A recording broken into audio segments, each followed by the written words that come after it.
Gracias por la invitación a la ponencia. Gracias a la Organización Médica Colegial por fomentar un debate que creo que es muy necesario y darnos la posibilidad de explicarnos científicamente en un foro como este. Creo que ya el debate va hacia la homeopatía cuando nos van diluyendo y dinamizando nuestras ponencias. El otro día eran 20 minutos, ayer recibimos un mensaje que eran 15 y hoy ya son 12. Veo que empezamos bien con el tema de la homeopatía. No sé si puedo manejar mi presentación. No sé. Estoy seguro de que sí, pero igual. Pero bueno, entonces me pondré aquí. Haré un vasito de agua. Estar aquí. Luego me descuenten estos minutos. Que no vemos aquí. Vale. 20 minutos y bueno, voy a hacer lo posible por abreviarla. ¿De acuerdo? Se trata de hablar de evidencias científicas de la homeopatía y mi colega Marta Durán y yo, que somos farmacólogos clínicos, recientemente hemos revisado toda la literatura científica sobre homeopatía. En concreto yo me he dedicado fundamentalmente a la parte de investigación básica y estudios en voluntarios sanos, que es lo que presentaré a continuación. Bueno, ¿de qué estamos hablando aquí? Como decía, ¿no? Si estamos de acuerdo en el principio de similitud, que me parece genial, ¿no?, la introducción que nos ha hecho el moderador, yo voy a hablar de estos dos aspectos de aquí. ¿Cómo puede funcionar la homeopatía? ¿Qué tipo de targets, qué tipo de receptores o otros sistemas celulares están implicados en la respuesta a la homeopatía? ¿Cuáles son los estudios in vivo y in vitro? ¿Y cuáles son las bases de biofísica de la homeopatía? Y también, como es mi especialidad, estudios de fase 1 como farmacólogo clínico y lo que tengo más investigación al respecto, también un poco cuáles son los efectos de la homeopatía en voluntarios sanos, es decir, fuera del paciente. La pregunta clave es, y es la pregunta del millón, ¿es la homeopatía diferente de placebo? Y esta pregunta, bajo mi humilde opinión, se debe contestar fundamentalmente en estos modelos celulares, en investigación básica y en biofísica, antes de ir al ensayo clínico randomizado. En cuanto a evidencias en básica, a pesar de lo que puede mucha gente suponer, existen más de, bueno, en estos momentos unos 1.800 estudios de homeopatía en el área de investigación básica. No sé si parecen muchos o pocos. Con respecto a otras áreas de la ciencia pueden ser pocos, pero realmente el incremento ha sido espectacular en los últimos años. De estos, unos 830 son estudios que emplean diluciones claramente ultramoleculares, es decir, claramente por encima de la 12 centesimal, que ya estamos hablando de que, según el número de Avogadro, ya no habría moléculas de la sustancia original. Esos estudios fueron analizados, metaanalizados in vitro en el 2007 elegantemente, y su calidad, la calidad de los estudios medida por un score validado que es el SAPD score. El 73% de los estudios muestran un efecto de estas altas potencias, es decir, del medicamento homeopático altamente diluido, sobre modelos, estoy hablando in vitro, que ahora entraré en materia. Incluye un 68% de los estudios con un score del SAPE más alto del número 6, que quiere decir que son metodológicamente rigurosos. Y el 73% de replicaciones de esos mismos estudios incluyen efectos positivos de estas ultradiluciones. Es verdad que el diseño experimental es claramente heterogéneo, hay muchos modelos y muchas diferentes, es difícil metaanalizar todo esto. Los experimentos de gran calidad, de alta calidad, demuestran efectos de estas ultradiluciones homeopáticas in vitro, vuelvo a remarcar, y evidentemente hay una necesidad de reproducir estos estudios por grupos independientes en el futuro. Los estudios con más replicaciones y por tanto con más certeza, evidencia científica, son el de los efectos inhibitorios de las ultradiluciones de histamina en la activación de los basófilos. Histamina, ¿de acuerdo? Inhibe, en contrario de lo que hace a nivel molecular, en rango molecular normal, cuando se da como medicamento homeopático, inhibe la activación de los basófilos. Lo similar cura lo similar. También los estudios con las ultradiluciones de tiroxina, la hormona tiroidea, que también hace el efecto contrario, la tiroxina aumenta el grado de metamorfosis de los anfibios y, sin embargo, cuando se administra diluida el método homeopático y comparándolo con un placebo, inhibe este mecanismo. Los estudios más reproducidos son los de histamina, ¿de acuerdo? Fíjense cómo estamos hablando de estudios que se han hecho en un único centro, estudios multicéntricos y aquí replicaciones independientes de dichos estudios. No estamos hablando de un estudio que se hizo un día y nadie lo reprodujo y que no tiene un nivel de calidad evidente. Esto se ha replicado en 13 de los 17 experimentos publicados en revistas, revisadas por pares y algunas de alto impacto, ¿de acuerdo? Se ha replicado este efecto en 13 de los 17 modelos experimentales.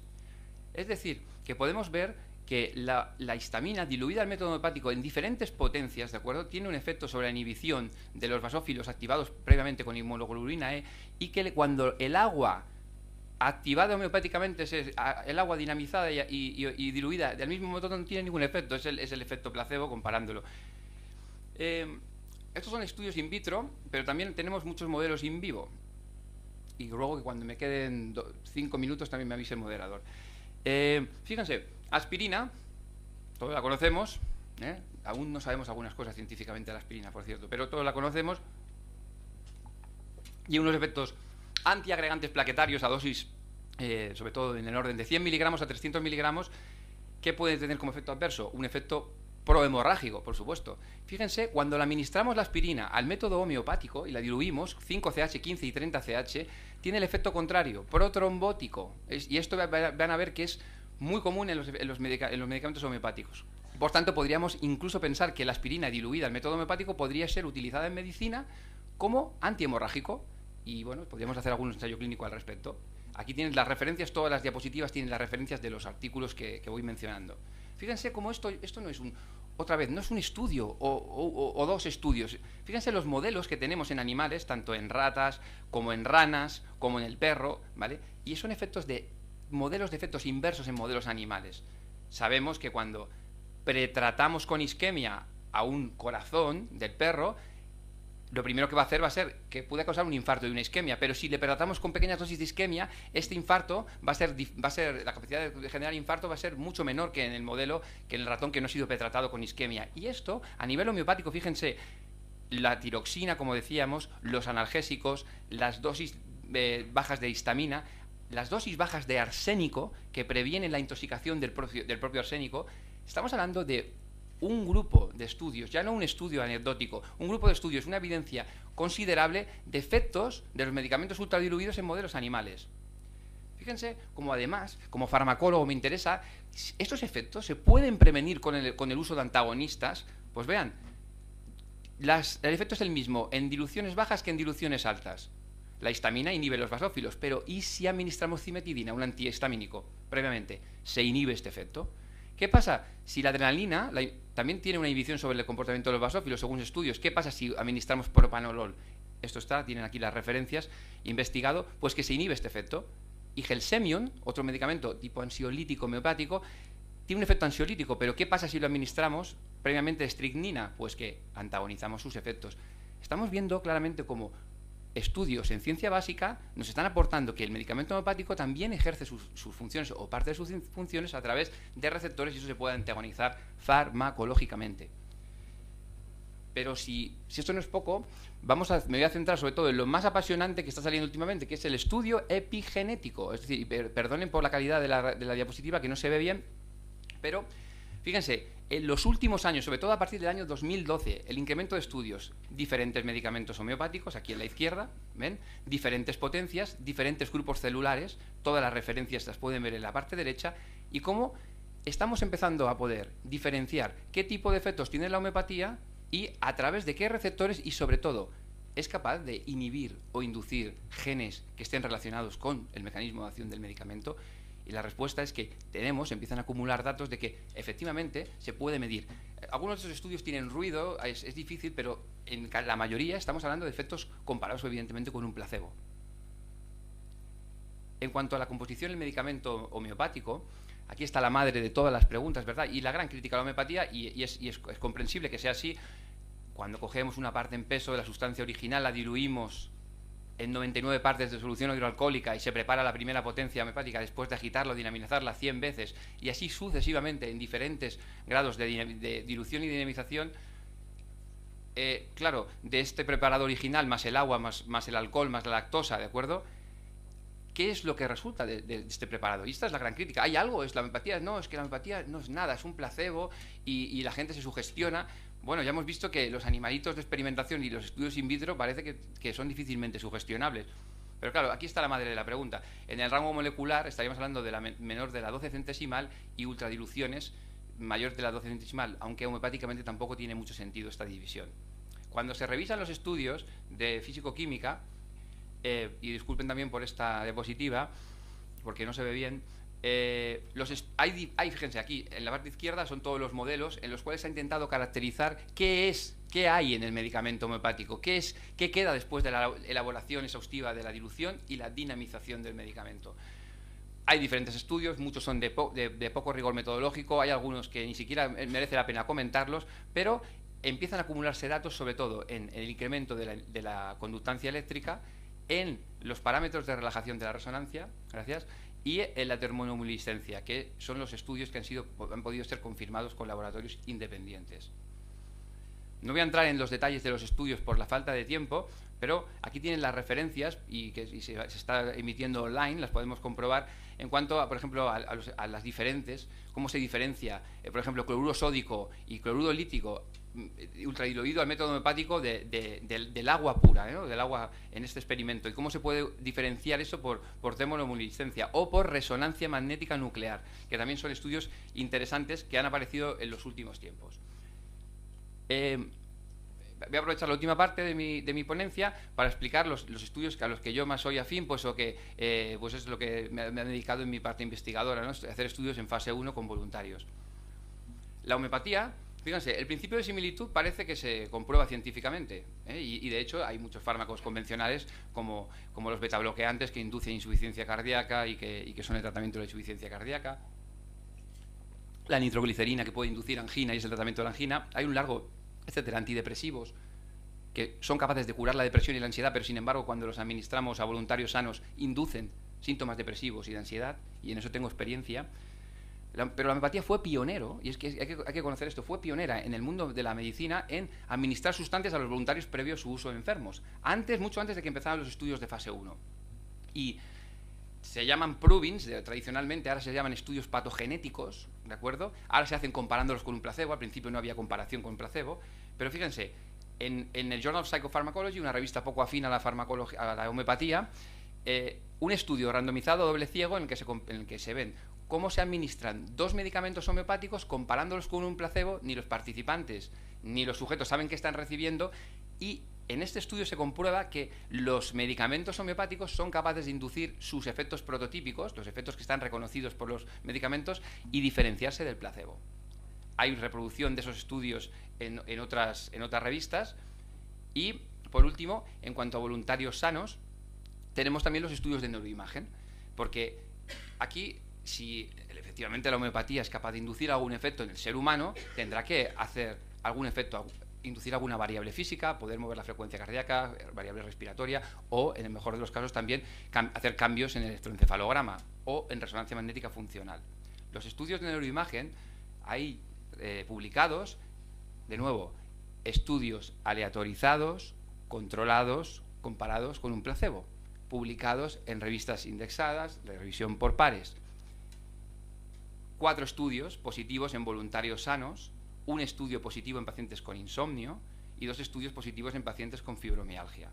Un pero, y hay que decirlo muy claramente, la necesidad de reproducción por grupos independientes, puesto que estos estudios han sido realizados en el mismo laboratorio por los mismos autores en la mayoría de los casos. Y por tanto se tiene que reproducir por otros, pero ya tenemos evidencia de que el medicamento homeopático, fíjense, cuando hacemos un estudio de polisomnografía y vemos sujetos con historial de insomnio producido por el café, y fíjense, lo similar cura lo similar, se les administra cofea cruda, café homeopatizado y dinamizado a la 30CH y Nux vomica, un conocido medicamento homeopático también para efectos negativos del café, se compara con un placebo y resulta que los sujetos duermen mejor significativamente y medido por polisomnografía cuando son tratados con la cofea cruda y la Nux vomica, sujetos que no podían dormir por culpa del café.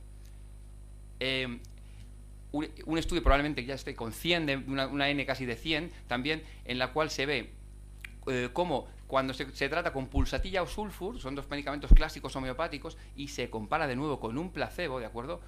Podemos observar en el electroencefalograma cambios sugerentes o significativos, ¿de acuerdo?, del medicamento pulsatilla que se diferencian de los efectos del placebo, cambios del medicamento sulfur que se diferencian del placebo y cambios diferentes entre pulsatilla y sulfur. O sea que pulsatilla y sulfur inducen diferentes cambios en el electroencefalograma con esta herramienta, y que confirma el electroencefalograma como una buena herramienta eficaz de la demostración de los efectos fisiológicos del ser humano.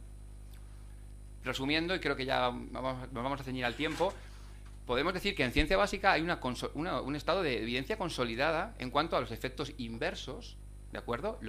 El principio de similitud homeopática en modelos celulares de plantas y animales.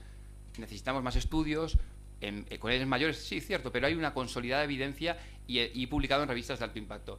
El efecto de diferentes sustancias de las ultradiluciones homeopáticos también ha sido demostrado en diferentes modelos y reproducido de forma independiente. Y también vemos que hay evidencias en cuanto a la acción en los receptores celulares y en la expresión genética. Vamos a ponernos un pero. ¿Cuáles son las cuestiones más importantes? Primero, o abiertas, hay que ver la variabilidad entre experimentos y entre laboratorios y esa reproducibilidad de los estudios, ¿de acuerdo? También tenemos que estudiar si hay problemas o cambios estacionales, porque depende de la estación podría cambiar también el funcionamiento de algunos estudios. La naturaleza, el estado físico de estas ultradiluciones, tenemos una avenida muy grande todavía por recorrer para encontrar las respuestas. Y cómo se transfiere la información de las titulaciones a los gránulos y de estos al ser humano. Como decía el doctor Rodríguez Andía comenzando, ¿no? Yo creo que tenemos que estar abiertos, tenemos que ser escépticos, pero nunca negacionistas. El negacionismo en ciencia no es ciencia, es que no es ciencia. Negar, por el hecho de que yo no me lo creo, es lo menos científico que hay. Y yo he colaborado con grandes científicos y estoy muy orgulloso de ello. He trabajado en unos laboratorios de reconocido prestigio internacional, he estado en la Universidad de Cambridge y todo lo que he visto ha sido gente muy escéptica. Grandes científicos que algunos no salen ni siquiera en los papers porque están dentro de la compañía farmacéutica. Pero negación por negar, esto no vale. Aquí decía Popper, un maestro de la ciencia, ¿de acuerdo? Debemos no mirar a la ciencia como un cuerpo de conocimiento, sino como un sistema de hipótesis o un sistema de, fíjese, guesses en inglés, como de adivinanzas o anticipaciones de que un principio no puede ser justificado, pero con el que trabajamos si podemos someterlo a los test, a la experimentación científica. ¿Y cómo ha avanzado la ciencia? A base de hipótesis que parecían descabelladas y que luego se han comprobado científicamente con los años. Por tanto, una teoría debe ser considerada científica solo si provee buenas hipótesis para ser testadas. Y estamos viendo que la homeopatía, en cuanto al principio de similitud y en cuanto a la apariencia física, tiene buena teoría y puede ser testada en animales, plantas y de experimentación y en seres humanos. ¿De acuerdo? Y también quería acabar diciendo que, por favor, me parece muy importante lo que ha dicho el presidente de la Organización Médica Colegial, de empezar con la palabra respeto. Y pido respeto. Pido respeto porque términos como magufos, términos como timadores o chamanes, que es lo que yo he recogido en Twitter de algunos contertulios de hoy, no ayudan, sinceramente, en el debate ni a establecer ninguna conversación. Y yo, de verdad que en la Universidad de Cambridge y en Imperial College nadie me había dicho nunca magufo, ni tampoco me habían llamado chamán, que mira, que conozco chamanes, he viajado mucho y ayudan a sus pueblos, ¿no? Pero no me siento tampoco mal porque me lo digan, pero creo que esos términos, por favor, dejémoslos fuera y respetémonos, porque somos médicos que tratamos pacientes. Gracias. Y tenemos que hablarnos siempre desde el respeto mutuo, por favor. Doctora Bernades, muchas gracias. Mi nombre es María José Mas, aportaré luego también una ponencia. Soy neurólogo infantil y la pregunta es para el doctor Sergio Abanades sobre esos hallazgos que ha encontrado en las neuroimágenes y en el electroencefalograma. Cuando habla de hallazgos, ¿puede mostrarme los hallazgos, por favor? Porque simplemente me ha mostrado que había una diferencia entre los pacientes tratados y no tratados, pero no me ha mostrado a qué se refería esa diferencia o qué hallazgos eran estos. Gracias. Sí. Bueno, las referencias bibliográficas están en la diapositiva. Si tienes interés y lo tienes, te puedo pasar todos los datos. Son ensayos clínicos aleatorizados comparados con placebo. No son, por eso, las alteraciones son diferentes. Hay un estudio polisomnográfico, ¿vale? Y luego hay un estudio en electroencefalograma. ¿De acuerdo? Son diferentes estudios. En el polisomnográfico, las alteraciones, no, los cambios significativos es que mejora el sueño, y mejora el sueño medido por polisomnografía, con estos medicamentos comparándolo con un placebo. En fibromialgia exactamente lo mismo. Y en el electroencefalograma son cambios en el área prefrontal y son cambios que se pueden superponer a lo que sería un estudio de SPECT, ¿no? Sería un poco el modelo y es el siguiente estudio que se va a hacer, SPECT y resonancia magnética funcional. Esos son los cambios que se objetivan. Cambios que el medicamento homeopático es capaz de diferenciarse del placebo aleatorizado, ¿vale? Controlado, doble ciego, nadie sabe lo que está recibiendo, y del otro medicamento homeopático testado.